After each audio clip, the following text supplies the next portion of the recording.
up everyone? I'm your female otaku and I'm here to review The Foreigner. Thanks to YouTube Space New York City, I was able to see an early screening of The Foreigner with Jackie Chan. Literally. He was there and it followed up with a meet and greet. Well, it was supposed to be a meet and greet, but it ended up really just being a meet. Here's a couple of clips from the event and photos.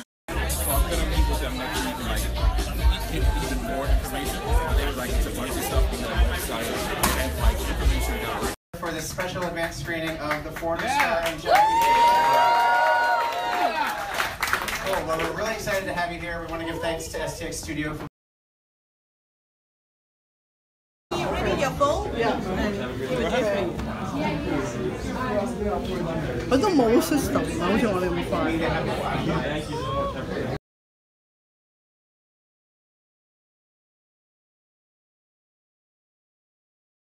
Make sure you follow me on all my social media, links in the description for early access to this kind of stuff. The New York City's YouTube Space allowed YouTubers with over 10,000 subscribers to come over to this early screening with Jackie Chan for The Foreigner, and I really hope they continue to do stuff like this, because usually what they have is just a bunch of, programs and classes like how to improve your lighting for your vlogs and stuff like that. Like, okay, thanks, try to turn YouTube into an actual business instead of it being fun. I mean, I know YouTube is an actual business, but come on, where's the fun? Anyway, you don't really care about all the other info. You're here for The Foreigner review, so let's get to it. The Foreigner stars the Jackie Chan, and it's about this guy who, even though it says The Foreigner, he's actually not a foreigner. He is a British citizen. However, they do say that he wasn't born in Britain. He was, in fact, born in China, and a couple of stuff happened over there that I'm not going to spoil, which, by the way, there will be slight spoilers at the end. For those of you who are,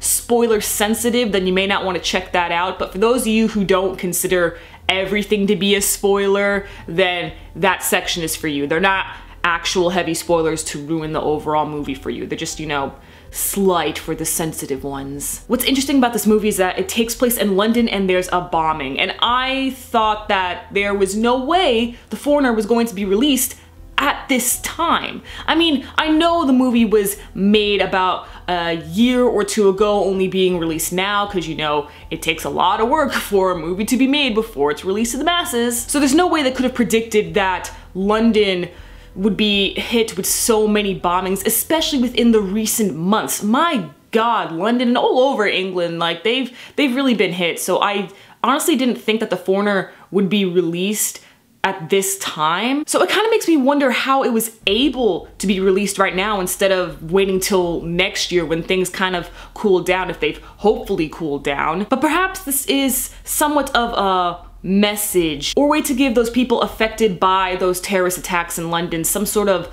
clarity, some sort of levity. Because for once, a person who is affected by a bombing gets their freaking revenge. Jackie Chan's daughter unfortunately died in a bombing over at a regular dress store, which is again very current to the times, as a lot of bombings now unfortunately happen in places that you least expect them to happen. Now, I grew up with Jackie Chan as a child. I'm more familiar with his comedy roles. I know he has done more serious roles, but I'm just more familiar with his comedic roles. So seeing him really break down and his eyes are just so red from crying so much. The man, remember, he's in his mid-60s, so he's kind of withered down. He actually hobbles quite a bit throughout the film, and at some points I really couldn't tell what was acting and what was really him. As we all know, Jackie Chan does most of his own stunts, and I was really wondering whether or not he still got it, if he can still kick some ass, because according to the trailer, he was just doing,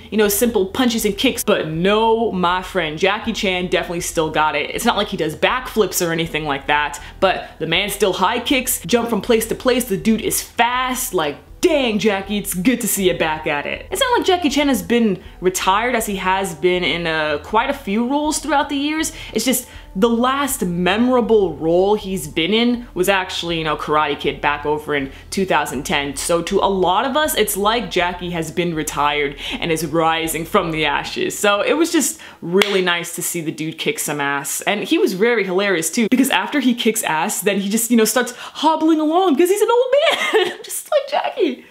What are you doing? So because Jackie's daughter was affected by this bombing, he wants to get revenge on the bombers and is trying to find out the names by any means possible. Now in the trailer, this actually took up a good portion of it. And trailers are only, 2 minutes long, so I was really wondering how long this was going to take up the actual movie. And it does. This does take up a majority of the movie, with Jackie trying to find the names of the bombers rather than going after the bombers themselves. Again, make sure you stay tuned for the slight spoilers at the end, as I'm going to talk more about that situation. Jackie is just in utter pain because he's been through so much loss, again relating to stuff that happened back over in China that I will not get into at all in this review. And you just really want to see him get a win for once. And you really feel his pain through his acting, again with the crying, and man, I really felt it. But also what helped is that this movie is shot entirely with this particular lighting. I noticed that just about every single scene, depending on the character, is filmed with half of it being filled with light, or a majority being filled with light, and the other half filled with utter darkness. And the reason for this is that this symbolizes acceptance and denial. We have Jackie Chan, who's for the entirety of the film pretty much shot in the darkness or with darker lighting. This symbolizes he understands the reality. He knows exactly what the heck is going on, and he's trying to fight back against those who choose to ignore the situation. So that goes for the rest of the characters in the film, such as one of the Irish ministers, governments in power. I don't really know what his official title was, but he's up there in the Irish government. He's choosing to deny what is going on. He is ignoring Jackie Chan's character and refuses to give Jackie any information. He is running away from the reality of the situation. So he is covered in light most of the time, but you still see a shade of dark on the screen showing you that no, it's gonna come to bite your ass. Funny enough, a lot of this movie is a booby trap type film, which I didn't expect. There were quite a few scenes I was just like, whoa, am I watching Home Alone or something? Because Jackie, he's just making up these little home remedies, if you want to call it, and turning them into freaking booby traps. And I'm just all like, Jackie Chan, what are you doing? It was funny though. I really enjoyed it. Same with everybody else in the theater. Now there is this slow part in the film where Jackie Chan doesn't even show up, and he's not even talked about for 15 to 20 minutes. And this is definitely the slowest part of the film and the most boring, where I started having trouble keeping up. I'm not saying that I need action to keep myself awake. In fact, there isn't that many action scenes. Most action movies will have about 6, 7 action scenes, maybe 8, depending on how long it is. But this film has 4. And to be honest, I can't really call Jackie Chan's character the main protagonist, as him and the Irish government dude, he is also sharing the role of the main protagonist and does take up quite a bit of screen time and ends up kind of becoming the main character for those 20 minutes that Jackie isn't present. The soundtrack is so fitting for this movie because it is just so suspenseful. When you hear a few tracks, and there's one track that plays repeatedly throughout the film,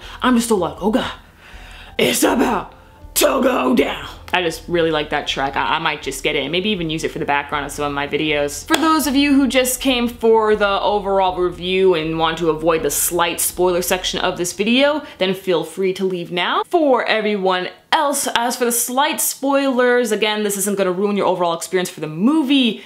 Personally, I found the deaths of the bombers to be unsatisfying. Now, clearly this is a slight spoiler, as you already know that the good guy is gonna get his revenge on the bad guy, so you already knew they were gonna die, alright?